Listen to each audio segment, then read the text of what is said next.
NMCH में जहां patient का पैर चूहा कुतुर रहा है और ये सब आदमी, ये सब नेता को शर्म नहीं आ रहा है। और 2 बरस हम गांव-गांव चले हैं, हमको तो किसी गांव में कोई अस्पताल चलता हुआ दिखा नहीं। मंगल पांडे और इस सरकार के जितने उगाही मंत्री हैं वो प्रशांत किशोर को डरा नहीं सकते। हम आज सिवान में आए हैं, मंगल पांडे में दम है तो दिखाएं कितना दम है। जनता सामने खड़ी है। मंगल पांडे पर बीजेपी के शीर्ष नेतृत्व का दबाव है कि इस बार चुनाव लड़िए, चुनाव लड़के दिखाइए, क्योंकि आज तक की चुनाव नहीं लड़े हैं। सब रिकमेंडेशन वाले लीडर हैं, नॉमिनेशन वाले, लड़ने वाले लीडर नहीं है। बिहार का निजाम नवंबर में बदल जाएगा, नया मुख्यमंत्री बनेगा, ये लिख के ले लीजिए। जब कोरोना हुआ तो उस समय बिहार का स्वास्थ्य मंत्री मंगल पांडे थे और जो यहाँ पर अफरा तफरी मची, सबसे कम टेस्ट यहाँ हुआ, लोगों को जो परेशानी हुई, उसके लिए ये आदमी जिम्मेवार हैं। बिहार के जनता से पूछ लीजिए कि मंगल पांडे बड़ा नाम है कि प्रशांत किशोर बड़ा नाम है। बिहार में भाजपा के अध्यक्ष थे 2015 में, ये आदमी बड़बोले हैं। 15 में भी कह रहे थे कि 200 सीट जीतेंगे, 55 गो सीट आया था भाजपा का। उसके बाद ये बंगाल में बनाए गए इंचार्ज, तो वहां पर भी इनको उठा के पटक है। इन लोकसभा में सबसे खराब कहीं अगर भाजपा का प्रदर्शन रहा तो वो बंगाल में रहा। अब यहाँ पर आए हैं और यहाँ पर उनकी छवि क्या है स्वास्थ्य मंत्री के तौर पर, ये हमको बताने की जरूरत नहीं है। कॉटन बैंडेज में पैसा लेने वाले लोग प्रशांत किशोर के बारे में बोलने का दम नहीं रखते हैं।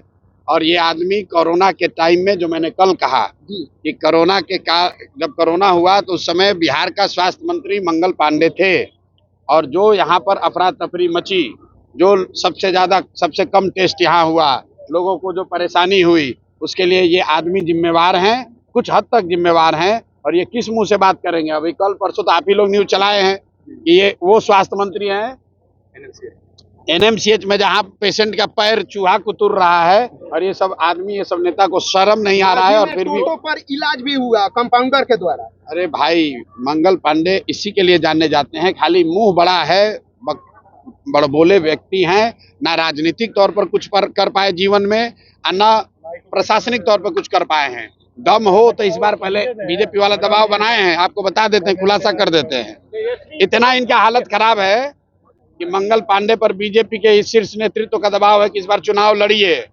चुनाव लड़के दिखाइए, क्योंकि आज तक की चुनाव नहीं लड़े हैं। सब रिकमेंडेशन वाले लीडर हैं, नॉमिनेशन वाले, लड़ने वाले लीडर नहीं है। वो तो कह रहे ख्याति प्राप्त करने के लिए आप लगातार उनके ऊपर बोल रहे हैं। किसकी ख्याति प्राप्त? मंगल पांडे के। अब भाई, बिहार के जनता से पूछ लीजिए कि मंगल पांडे बड़ा नाम है कि प्रशांत किशोर बड़ा नाम है। तो कई मुख्यमंत्री बनाए हुए हैं, क्या है? 5 दिन हो गए बिहार बदलाव यात्रा पे निकले, 4-5 दिन नहीं हुआ, आज तीसरा दिन है। 2 दिन में, एक दिन मांझी में था, दूसरे दिन एकमा में था और आज तीसरे दिन सिवान आया हूँ। 5 दिन यहाँ रहूंगा।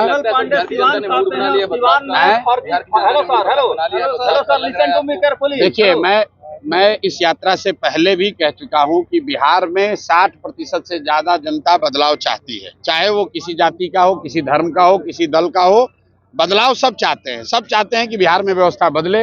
हर व्यक्ति चाहता है कि बिहार में सुधार हो, जो अभी की व्यवस्था चल रही है इसमें परिवर्तन हो। ये जरूरी नहीं है कि हर आदमी जो बदलाव चाहता है वो जनसुराज को चाहता है। मैं गलत बात नहीं करता हूँ, लोग बदलाव निश्चित तौर पर चाहते हैं। अब अगले 5 महीने में जनता के सामने ये विकल्प है कि जो पहले से 30-35 वर्ष से जांचे परखे दल हैं, क्या वो बदलाव ला सकते हैं? उनको जनता वोट देती है कि उनके सामने एक जो नया सशक्त ईमानदार विकल्प के तौर पर जनसुराज का ऑप्शन है, वो जनता जनसुराज को चुनती है। बदलाव तय है, निजाम, बिहार का निजाम नवंबर में बदल जाएगा, नया मुख्यमंत्री बनेगा, ये लिख के ले लीजिए। बदलाव तय है, कौन बनेगा उसका फैसला अगले 4 महीने के लोकतांत्रिक लड़ाई में तय हो जाएगा।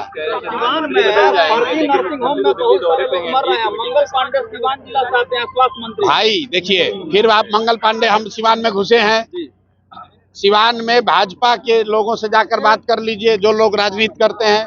हर आदमी अगर एक व्यक्ति को दोष ठहराएगा तो जिस व्यक्ति का आप नाम ले रहे हैं उसी को दोषी ठहराएगा। कि भाजपा का पूरा संगठन, भाजपा के जो ईमानदार यहाँ कार्यकर्ता रहे, लड़े हैं, वो सब आदमी भाजपा छोड़कर दूसरे दलों में है। क्यों? वो एक ही व्यक्ति को दोष ठहराएगा। हम आज सिवान में आए हैं, मंगल पांडे में दम है तो दिखाएं कितना दम है। जनता सामने खड़ी है।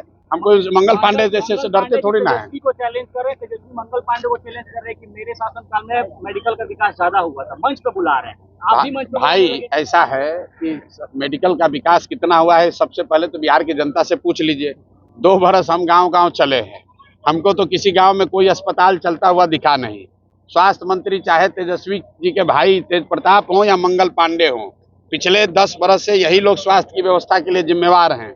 और अगर यहाँ पर स्वास्थ्य व्यवस्था की जो हालत है उसके लिए इन्हीं दोनों को जिम्मेवार ठहराया जाएगा। मैं तो फिर से दोहरा रहा हूँ, कोरोना काल में जितने लोगों को स्वास्थ्य की सुविधा के अभाव में जो कष्ट हुआ, उसका मोरल ऑब्लिगेशन लेकर इस आदमी को कम से कम इतना कहना चाहिए था कि जीवन में हमको भैया स्वास्थ्य मंत्रालय नहीं मिलना चाहिए।